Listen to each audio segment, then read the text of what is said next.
Cricket যদি ভদ্রলোকের খেলা হয় তাহলে ফুটবল হলো জঙ্গলি জানোয়ারের খেলা। আরে ভাই থামেন, এই কথাটা কিন্তু আমি বলি নাই। এটা আমাদের সমাজের কিছু অতি সুশীল টাইকোট পরা বুদ্ধিজীবী আর ড্রয়িং রুমের সোফায় বসে থাকা কিছু মানুষ বলে থাকেন। তাদের মহৎ যুক্তি কি জানেন? তাদের মতে একটা বলের পিছনে 22টা মানুষ কুত্তা পাগল হয়ে দৌড়ায়, একজন আরেকজনের ঘাড়ের উপর উঠে পড়ে, লাথি মেরে পা ভেঙে দেয়, জার্সি টেনে ছিঁড়ে ফেলে। এটা কোনো সভ্য মানুষের খেলা হতে পারে না। বলছিলাম কি, ওহে আমাদের সমাজে পরম শ্রদ্ধেয় হোম মন্দির ভাইরা, ফুটবল শুধু একটা চামড়ার বলের পিছনে দৌড়ানোর খেলা না। ফুটবল হলো কোটি কোটি মানুষের রক্তে মিশে থাকা একটা ইমোশন, একটা তীব্র ভালো লাগা আর ভালোবাসার নাম। ছোটবেলায় একটা প্রিয় দলের জার্সি কিনে দেওয়ার জন্য বাবা মার সামনে মাটিতে গড়াগড়ি খেয়ে কান্না করে নাগিন ড্যান্স দেওয়া লাগতো।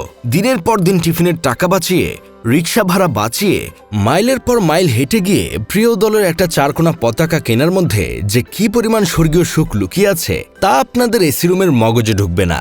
নিজের কলিজার বন্ধু, যার সাথে সুখ দুঃখের সব কথা শেয়ার করা যায়, তাকে শুধু ফুটবল সাপোর্টের কারণে 7 আপ কিংবা আপা বলে দিনরাত ট্রল করার যে কি পৈশাচিক আনন্দ তা বুঝতে হলে ফুটবলের পোকা হতে হয়। আপনারা ভাই বরং ঘরে বসে এসি ছেড়ে পাউডার মেখে লুডু আর কুতকুত খেলেন, আর আমাদের মতে থাকতে দেন। আমরা না হয় ফুটবল নিয়ে এই কামড়াকামড়ি আর উন্মাদনা করেই বেঁচে থাকি। বিশ্বকাপ ফুটবল যখনই দুয়ারে করা নাড়ে, আমাদের এই 56,000 বর্গমাইলের বাংলাদেশটা আক্ষরিক অর্থে 2 ভাগে বিভক্ত হয়ে যায়। এক দল হয়ে যায় কট্টর আর্জেন্টিনা সমর্থক, আর অন্য দল হয়ে যায় আজন্মের ব্রাজিল ফ্যান। এই 2 দল নিয়ে আমাদের দেশে যে লেভেলের কামড়াকামড়ি, চুলোচুলি আর পাড়া মহল্লায় বাঁশের উপর পতাকা টানানোর প্রতিযোগিতা হয়, আমার মনে হয় না স্বয়ং ব্রাজিল বা আর্জেন্টিনার মানুষও এত খাঁটি পাগলামি করতে পারে। ব্রাজিলের সাও পাওলো কিংবা আর্জেন্টিনার বুয়েন্স আইরেসেও এমন উন্মাদনা হয় না যতটা বাংলাদেশে হয়। 2026 ফুটবল বিশ্বকাপ শুরু হবার আর মাত্র কয়েকদিন বাকি। এর মধ্যেই রমজানের চায়ের দোকান থেকে শুরু করে মুখলেসের বীরের দোকান সবখানেই অলরেডি কামড়াকামড়ি শুরু হয়ে গেছে। এজন্য আমরা আজকের ভিডিওতে কার দল কত সেরা, স্কোয়াড ডেপথ, প্লেয়ারদের ফর্ম আর রিসেন্ট পারফরমেন্সের হাড্ডাহাড্ডি চুলচেরা বিশ্লেষণ করব। চলুন শুরু করা যাক। বিশ্বকাপের ফেভারিট লিস্টের খাতা খুললেই সবার প্রথমে যে দলটির নাম রকেট গতিতে সামনে আসবে সেটি হলো ফরাসি পরাশক্তি ফ্রান্স। এদের বর্তমান স্কোয়াডের দিকে তাকালে আপনার মনে হতেই পারে এরা আসলে ফুটবল খেলতে আসে নাই, এরা এসেছে ফিফা বিশ্বকাপে পরমাণু করতে কিংবা যুদ্ধ জয় করতে। এটি এমন এক অদ্ভুত দল যেখানে মূল একাদশ আর ডাগ আউটে বসে থাকা বেঞ্চের খেলোয়াড়দের মধ্যে কোয়ালিটির পার্থক্য খুঁজে বের করা সাধারণ মানুষের পক্ষে অসম্ভব। অনেক বড় বড় দেশের মূল একাদশে খেলার মতো যোগ্যতা সম্পন্ন ফুটবলাররা ফ্রান্সে কেবল পানি টানার জন্য বা বেঞ্চ গরম করার জন্য বসে থাকে। ফ্রান্সের ফরওয়ার্ড লাইনের দিকে তাকালে যে কোনো প্রতিপক্ষের ডিফেন্ডারদের কদমজোড়া কান্দে উঠে যেতে বাধ্য।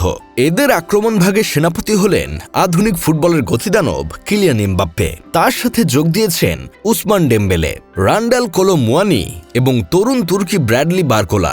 এদের মধ্যে প্রথম দুজন যে কোনো ম্যাচ একাই ঘুরে দেওয়ার, একাই প্রতিপক্ষের ডিফেন্স ভেঙে চুরমার করে দেওয়ার ক্ষমতা রাখেন। গতি, ড্রিবলিং আর ক্লিনিক্যাল ফিনিশিংয়ে এই আক্রমণ ভাগ যে কোনো কোচের জন্য এক পরম স্বপ্নের মতো। মিডফিল্ডে অরেলিয়ান চুয়ামেনি, আন্দ্রেও রাবিও, এনগোলো কতের সমন্বয় শক্তি, গতি এবং সৃজনশীলতা দুর্দান্ত মিশেল। ডিফেন্সে সালিবা, উপামেকানো, কুন্দে এবং থিও হার্নান্দেজদের উপস্থিতি ফ্রান্সকে আরও শক্তিশালী করেছে। সবচেয়ে বড় বিষয় হলো ফ্রান্সের কাছে প্রায় প্রতিটি পজিশনের জন্য বিশ্বমানের বিকল্প খেলোয়াড় রয়েছে। ফুটবলে কোনো কিছুই নিশ্চিত নয়, কিন্তু স্কোয়াড ডেপথ, তারকাদের ফর্ম এবং সাম্প্রতিক ধারাবাহিকতা বিবেচনায় 2026 বিশ্বকাপের সবচেয়ে বড় ফেভারিট ফ্রান্স। বিশ্বকাপ ট্রফি আবারও প্যারিসে ফিরতে পারে এমন বিশ্বাস করার যথেষ্ট কারণ আছে। বিশ্বকাপে ফেভারিট দল হিসেবে 2 নম্বরে আছে স্পেন। এদের খেলা দেখা মানে চোখের শান্তি, মনের আনন্দ, একদম খাঁটি শৈল্পিক ফুটবল। ইউরোতে তো তারা দেখাই দিছে যে বল পায়ে কারাকারি না করে আলতো ছোঁয়ায় কিভাবে প্রতিপক্ষকে নাচানো যায়। কিন্তু কাহিনী একটা আছে, স্পেনের এই জোয়ান আর সুপার ট্যালেন্টেড পোলাপানদের মাঝমাঠ আর আক্রমণ ভাগ যতটা জোশ, ডিফেন্স আর বড় মঞ্চের অভিজ্ঞতা কিন্তু ততটাই লোশ। নকআউট পর্বের প্রেসারে যদি এদের ডিফেন্সের নাটবল্টু ঢিলে হয়ে যায়, তাইলে কিন্তু সুন্দর ফুটবল দিয়ে শুধু মনই জয় হবে, কাপ আর ঘরে উঠবে না। তবে হ্যাঁ, এই টিমটা যদি একবার ছন্দ পেয়ে যায় তবে যে কোনো বড় দলকে নাচিয়ে ছেড়ে দেবে। 2026 বিশ্বকাপে ফেভারিট দল হিসেবে 3 নম্বরে আছে পর্তুগাল। এই বিশ্বকাপে CR7 এর শেষ ড্যান্স আর ভাগ্যের জাদুকরি লটারি লেগে যায় কিনা লিওনেল মেসি বিশ্বকাপ জিতে গেছেন, আর আমাদের ক্রিশ্চিয়ানো রোনালদো ট্রফি ছাড়া ক্যারিয়ার শেষ করবেন, তা কি করে হয়? 2026 ফুটবল বিশ্বকাপে সবচেয়ে ভারসাম্যপূর্ণ এবং প্রতিভাবান স্কোয়াডগুলোর মধ্যে অন্যতম পর্তুগাল। একসময় এই দলকে শুধু ক্রিশ্চিয়ানো রোনালদোর দল বলা হতো, কিন্তু এখন পরিস্থিতি সম্পূর্ণ ভিন্ন। বর্তমানে পর্তুগালের প্রায় প্রতিটি পজিশনেই বিশ্বমানের খেলোয়াড় রয়েছে।